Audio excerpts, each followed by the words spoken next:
வணக்கம். திருவெம்பாவை 11ஆம் பாசுரம்.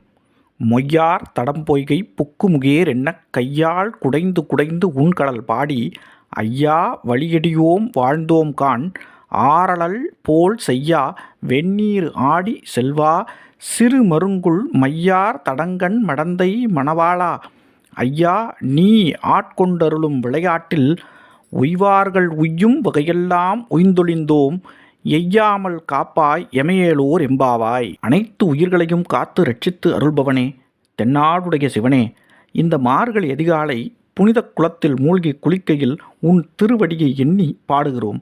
எல்லா உயிர்களும் இன்புற்றிருக்கவும் மோட்சகதி அடையவும் அருள் புரியும் உன்னை துதித்து பாடுகையில் வீடு வேறு பெற்ற உயிர்களின் கதியை நாங்கள் இப்போதே அடைந்ததாக எண்ணுகிறோம். இந்த பேரின்ப நிலையை என்றும் மறவாமல் இருக்க வரம் தந்தருள்வாய் என சிவனிடம் வேண்டுதல் வைப்பதாக இந்த பாசுரம் அமைந்துள்ளது.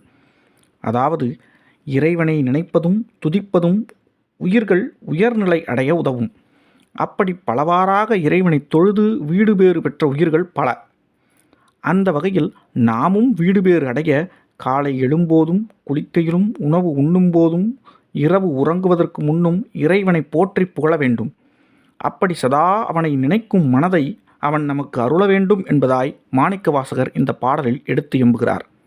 நாளை இன்னொரு பாசுரத்தில் சந்திப்போம்.